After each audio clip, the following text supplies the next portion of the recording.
So welcome back to my YouTube channel. आज के video में जो है हम लोग ट्रांजिस्टर कनेक्शन के बारे में देखेंगे कि किस तरह से हम लोग ट्रांजिस्टर को कनेक्ट कर सकते हैं। जैसे हम लोग को पता है इमीटर, कलेक्टर और बेस जो होते हैं 3 टर्मिनल होते हैं इसमें।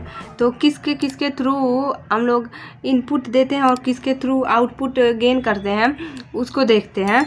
तो बेसिकली 3 तरह के कॉन्फ़िगरेशन या फिर कनेक्शन होते हैं। एक होता है कॉमन बेस कनेक्शन, दूसरा कॉमन इमीटर कनेक्शन, तीसरा common collector connection. Common base means इसमें कॉमन होता है, बेस टर्मिनल जो होता है कॉमन होता है इनपुट और आउटपुट के बीच में, और सेकेंड वाले में इमीटर टर्मिनल जो होता है कॉमन होता है इनपुट और आउटपुट के बीच में, और थर्ड में कलेक्टर कनेक्शन जो होता है कॉमन होता है इनपुट और आउटपुट के बीच में।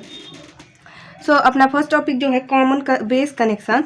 तो in this arrangement input is applied between emitter and base and output is means emitter and base and output is taken across the collector and base terminal. The circuit arrangement are shown in the following figure. इसका circuit arrangement कुछ इस तरह से है। इसमें emitter terminal, base terminal, collector terminal. इस case में base जो है कॉमन में है, इनपुट यहाँ से हम लोग अप्लाई कर रहे हैं इमीटर और बेस के बीच में, और आउटपुट जो है हम लोग को कलेक्टर और बेस के बीच में मिल रहा है। इसका सर्किट डायग्राम ऐसे है, और इसके जो इम्पोर्टेंट फैक्टर्स हैं उनको देखते हैं। करंट, जैसे कि करंट एम्प्लीफिकेशन फैक्टर, ये जो होता है the ratio of change in collector current to the change in emitter current at constant collector base voltage is known as current amplification factor alpha, जिसको अल्फा से डिनोट करते हैं। ये जो होता है रेशियो होता है कलेक्टर कनेक्ट और इमीटर कनेक्ट का at constant collector base voltage. Okay,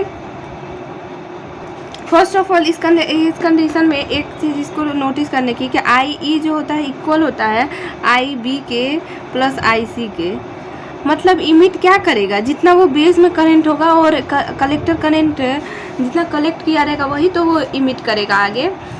तो इस कंडीशन में ऐसे होता है। और since I C is always less than I E, I C जबकि हमेशा छोटा ही होगा ना आई ई से, therefore from the above expression means alpha, यहाँ से it is clear that the current amplification factor alpha is always less than 1. It may be increased by decreasing the base current.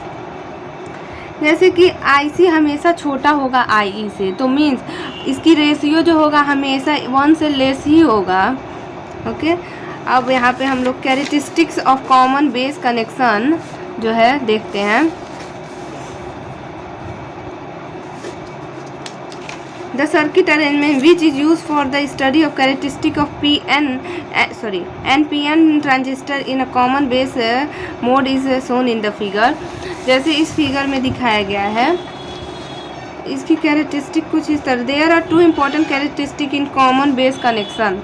Common base connection में 2 important characteristics हैं, एक input characteristic, दूसरी output characteristics. Input characteristic जो होती है, characteristic होती क्या है, ये कर्व होती है, ग्राफ होती है, 2 चीज़ों के बीच में बनाते हैं हम लोग। तो इनपुट कैरेक्टरिस्टिक क्या होता है, it is the curve between emitter current and emitter base voltage, emitter current and emitter base voltage at constant collector base voltage. The characteristic curve are shown in the following figure. Characteristic curve इसका जो है इस figure में, ये जो है similar है forward biasing के VI कैरेक्टरिस्टिक के तरफ, जहाँ पे एक वोल्टेज जो होता है 0.5 आई थिंक इसके अराउंड होता है, जहाँ से अगर और भी हम लोग वोल्टेज बढ़ाते हैं वोल्टेज, थोड़ा सा वोल्टेज बढ़ाने पे भी करंट सडन इंक्रीज करता है।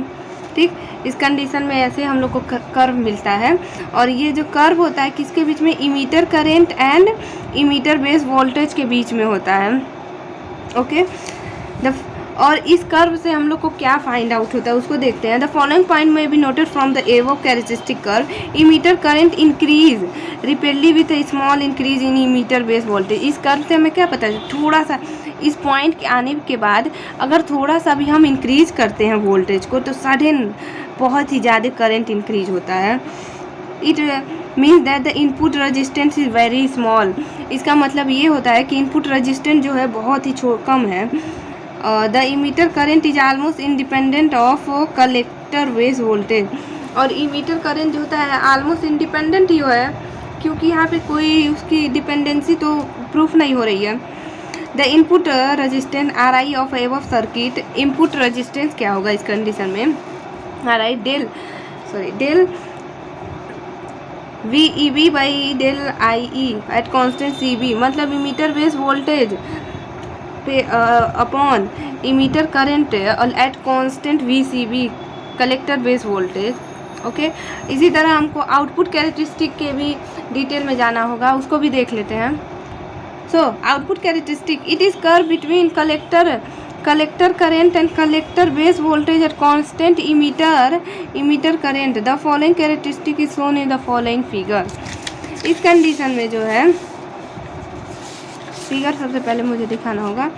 तो इस कंडीशन में जो ग्राफ होता है वो किसके बीच में, collector current and collector base voltage के बीच में बनता है। आउटपुट हमको लेना है ना, तो इन दोनों के बीच में, और इनपुट जब लेते थे तो इन दोनों के बीच में ग्राफ बनता था। अब इसका ग्राफ कैसे होता है, ग्राफ आईसी और वीसीबी के बीच में बन रहा है। यहाँ पे जो होता है थोड़ा सा करंट वोल्टेज इंक्रीज करते हैं, फिर एक पॉइंट आता है जहाँ पे करंट जो होता है कांस्टेंट हो जाता है। चाहे जितना भी हम लोग वोल्टेज इंक्रीज करते जाएं, करंट पे कोई भी इफेक्ट नहीं पड़ती है। और जब इमीटर करंट एमए के मतलब किसी एक वैल्यू के इक्वल हुआ, फिर 2 ऐसे जैसे ही वैल्यूज़ हम लोग इंक्रीज करते जाएंगे, जो ये ग्राफ जो है इसका कर्व जो है ऊपर और ऊपर चलता जाएगा। ठीक, फॉलोइंग पॉइंट में be noted from the above characteristic curve. Collector current vary with collector base voltage. Okay, at only low voltage range, कम वोल्टेज रेंज पे ही, क्योंकि उससे अधिक पे यहाँ से यहाँ तक ही तो वेरी कर रहा है, उसके बाद तो कांस्टेंट हो जा रहा है current. A very large change of collector base voltage produce only slight change in collector current. It means that the output resistance is very, बहुत ही लार्ज कलेक्टर बेस वोल्टेज हम लोग कर रहे हैं, फिर भी बहुत ही स्मॉल चेंज हो रहा है करंट में, ऑलमोस्ट तो कांस्टेंट है यहाँ से यहाँ के बीच में। ये शो करता है कि आउटपुट रेजिस्टेंस जो है बहुत ही हाई है। The output resistance R naught से हम लोग डिनोट करते हैं। Of the following circuit can be written as R naught equal to del V C B collector base voltage upon collector current at constant I E emitter current.